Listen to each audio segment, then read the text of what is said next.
Yo, I actually didn't plan on making this video, but yesterday I was thinking, what video can I make next? I came up with the following idea: the pros and cons of getting names and numbers on your football shirts. Admit it, we've all been there. A new shirt gets released and it's exactly the type of shirt you like, but you're still not sure if you should get a name and number on the back or not. I said in some of my previous videos that I prefer shirts with name and number in general, but not always. In this video, I'm gonna explain why, and I'm also gonna explain you some things you should take into account when getting names and numbers on your football shirts. Without further ado, let's get into the video. Alright, I'm gonna start off with the pros of getting names and numbers on your football shirt, because in general, names and numbers on football shirt make a football shirt look complete in my opinion. I've said this 10,000 times, but I keep on saying it. It just looks way cooler, because in most cases, a football shirt without name and number is just a random t-shirt. Like, a player's name or number really adds something to the shirt. It turns a t-shirt you could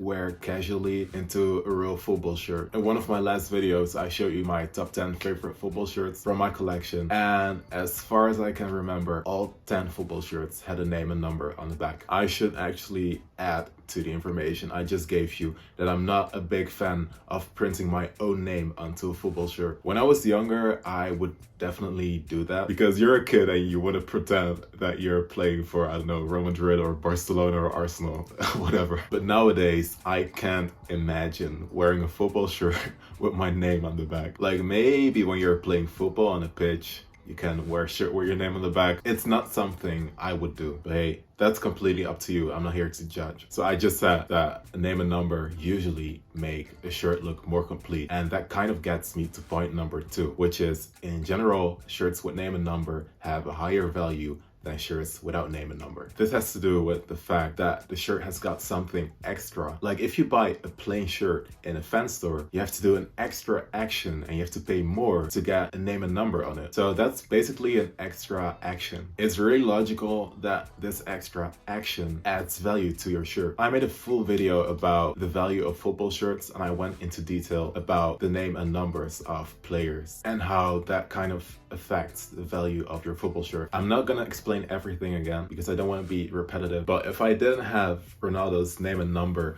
on this Real Madrid 16-17 away shirt, its value would be lower than with Ronaldo's name on the back. But there's one thing you should take into account. I kind of said it earlier in this video, but if you get your own name and number on a football shirt, it's gonna be very hard to resell it. Like, maybe when your name is kind of common, like Brian, I don't know, just a random example, there might be another Brian that wants to buy your shirt. If you're a really uncommon name, it's gonna be very hard to resell your shirt. You're better off not customizing your shirt with your own name and just leave it all plain than customizing your shirt with your own name thinking that it adds to the value of your shirt. Always go for player names if you want to invest in football shirts, especially legendary players like Ronaldo, Mbappe, Messi, Haaland, and so on and so forth. I'll make a special video about how to invest in football shirts. Help me remind. The last pro of getting a player's name or number on your football shirt is that it brings back a specific memory to a football player. It's really funny, but sometimes when I'm trying to buy football shirts online, I see these sellers put in the description, this was the season in which Cristiano Ronaldo won the Champions League with Real Madrid, but they're just selling a plain shirt. There's not a lot of logic in my opinion. If you're trying to sell a shirt that's all plain, but you're still using players' names, it may be a very good marketing trick, but it's kind of disappointing if you're looking for a shirt with name and number. So I'm gonna give you an example. I got a very nice AC Milan 13-14 home shirt with Balotelli on the back, and we all kind of know what happened to Balotelli. He had a lot of potential back in the days, but unfortunately he didn't make the right decisions. When I see this AC Milan shirt with number 45, it kind of reminds me of the period in which he still played for big clubs like AC Milan. I don't even know how many goals he scored in the 13-14 season, but let's say you got a FC Barcelona shirt from the 11-12 season in which Messi scored many goals in La Liga. I don't know the exact number, but a shirt like that is actually very nice to have because it reminds you of a specific player, maybe a specific prize, a specific trophy, or maybe even a specific match. Maybe you went to a match for the first time in your life and your favorite player scored a goal. In that case, it's very nice to have a shirt with the name and number of that specific player. Also, it's way nicer to get a signature on a shirt with a name and number. I'll make a special video about how to get your shirts signed. I still have so many video ideas, stay tuned. But of course, there are downsides to everything. That's why I'm gonna give you 3 cons of getting names and numbers on your football shirt. Number 1 is so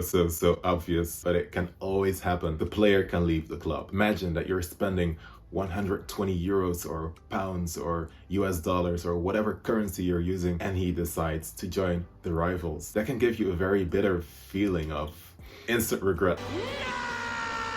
A famous example is Van Persie played at Arsenal and he joined Manchester United in 2012. I still remember some guys on Twitter make videos about the way they were gonna burn their Arsenal shirt with Van Persie, or they would just try to scratch off the Van Persie name set. Or when Mario Götze made his transfer from Dortmund to Bayern Munich in 2012 as well. Yeah, 2012 I think. So many Dortmund fans hated him at that time. They would just cover his name on the back with paper and stickers and stuff like that. So this is something you should be aware of. Personally, I don't really care if a player decides to join the rivals because I don't really support a team. Besides that, I will always have a specific memory of that player in that shirt, so I don't really mind. But that might be completely different for you. Point number 2 is that sometimes name sets don't add anything. This may sound kind of vague. That's why I'm going to contextualize it a bit with an example. Over here, I got this beautiful Nigeria home shirt. The design is really eye-catching and I love the way it looks. On the back, I don't have any name or number. A while ago, I actually wanted to get a name and number for the shirt. I wanted to get Iwobi or Iheanacho, but in the end, I decided not to get any name or number on the back because I really think the shirt is already complete the way it is right now. I would say that about 70% of the shirts in my collection got a name and number on the back. All player names, of course. But some shirts don't even need a name set because some designs of shirts are awesome enough to just keep them the way they are. And sometimes designs of name sets can be very ugly as well. Like when I saw the name set that's supposed to be applied onto this shirt, I decided to keep the shirt the way it is because it doesn't add anything to it. It would actually make the shirt look worse in my opinion. So before you're deciding whether you should get a name or number on the back of your shirt, please check what the name set looks like. If you don't like the style of the name set, just leave it. And last but not least, and you'll probably call me Mr. Obvious for this one, but name sets can get damaged. The quality of name sets can differ a lot from season to season and shirt to shirt. So if you happen to have a shirt with a bad quality name set on the back, it's very likely that the name set will start to peel off very soon. Believe me, this looks really bad in general. And this has also happened to me to one of my first Dortmund shirts. I showed it in one of the previous videos, so I'm not gonna show it again. It looks really bad, especially if you still got some old glue on the back of the shirt with some traces of the name set. No. You don't want that. That's why I dissuade you from wearing your shirts if you got a name and number on the back. If you got a shirt without name and number, then there's at least no name set to get damaged. I think 90% of us have seen that guy during football practice who's got a football shirt with his own name and number on the back and the letters start peeling off. So there's only like 60% of his name left on the back. And people start making these jokes like, oh, did you change your name? What has happened to your football shirt? It's just, well, this is the end of the video. I hope you liked it. I hope I gave you some good insights on whether you should get a name or number on the back of your football shirt or not. Remember, it's always gonna be your choice. I'm just sharing my point of view. Let me know what kind of video you would like to see next time, and I see you soon.